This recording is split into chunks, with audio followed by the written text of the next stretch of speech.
BRS కు కొత్త సంవత్సరం సరికొత్త సవాళ్లు స్వాగతం పలుకుతున్నాయి. అసెంబ్లీ ఎన్నికల్లో ఘోర పరాజయం తర్వాత త్వరలోనే పార్లమెంటు ఎన్నికలను ఎదుర్కోవాల్సి వస్తోంది గులాబీ పార్టీ. అధికారం కోల్పోయిన తర్వాత ముందున్న స్థానిక సంస్థల ఎన్నికలు కూడా ప్రతిష్టాత్మకంగా మారబోతున్నాయి. ఇవన్నీ ఒక ఎత్తైతే గెలిచిన ఎమ్మెల్యేలు కొందరు హస్తం పార్టీ వైపు చూస్తున్నారన్న ప్రచారం జోరందుకుంది. దీంతో గులాబీ దళపతి ముందు కొత్త ఏడాదిలో పెను సవాళ్లే ఉన్నాయి.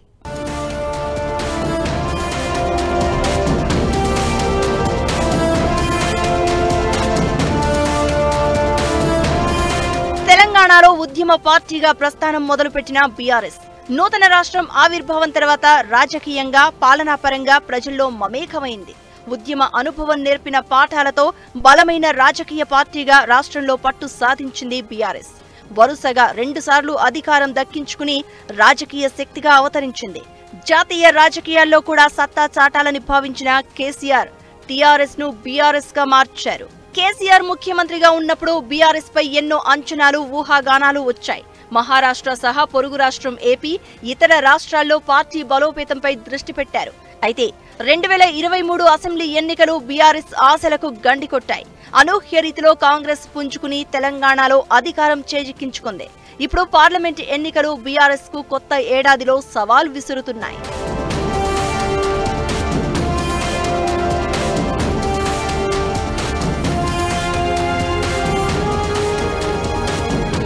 ప్రస్తుతం బీఆర్ఎస్ కు 9 మంది ఎంపీలున్నారు. ఈ స్థానాలను కాపాడుకోవడంతో పాటు మరికొన్నింటిని ఖాతాలో వేసుకుంటే అప్పుడు పార్టీలో వారికి మనోధైర్యంతో పాటు భవిష్యత్ ఆశలు రేకెత్తే అవకాశం ఉంటుంది.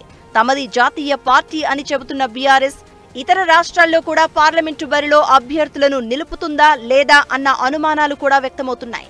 తెలంగాణతో పాటు మహారాష్ట్ర పార్లమెంటు ఎన్నికల బరిలో ఉంటామని ఇప్పటికే బీఆర్ఎస్ ప్రకటించింది. మరి అన్న మాట ప్రకారం పక్క రాష్ట్రాల్లో బరిలో నిలుస్తారా లేక ఇప్పుడున్న పరిస్థితుల్లో కేవలం తెలంగాణపైనే కేసీఆర్ దృష్టి సారిస్తారా అనేది సందిగ్ధంగా మారింది.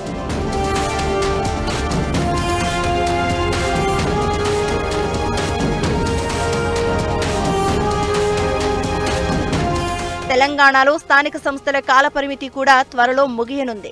దీంతో అధికార కాంగ్రెస్ పార్టీని బీఆర్ఎస్ ఎలా ఎదుర్కోబోతోందన్న ఆసక్తి కూడా అందరిలో నెలకొంది. కీలక నియోజకవర్గాల్లో గులాబీ పార్టీ నుంచి అధికార కాంగ్రెస్ లోకి వలసలు ఉంటాయేమోనన్న అనుమానం బీఆర్ఎస్ లో ఆందోళన కలిగిస్తోంది. పైగా 4 ఏళ్లు పూర్తి కావడంతో బీఆర్ఎస్ నుంచి ఎన్నికైన మున్సిపల్ చైర్మన్లు అవిశ్వాస పరీక్షను ఎదుర్కోవాల్సి వస్తోంది.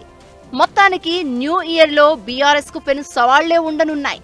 ఓ పక్క పార్లమెంటు ఎన్నికలు, ఆ తర్వాత స్థానిక సంస్థలకు ఎన్నికలు. వీటికి తోడు అధికార పార్టీ ఆకర్షణకు లోనై పార్టీని వీడే నేతలను గులాబీ బాస్ ఎలా కాపాడుకుంటారు అనేదే ఇప్పుడు అసలు ప్రశ్న. ఈ సవాళ్లను కేసీఆర్ ఎలా అధిగమిస్తారో చూడాలి.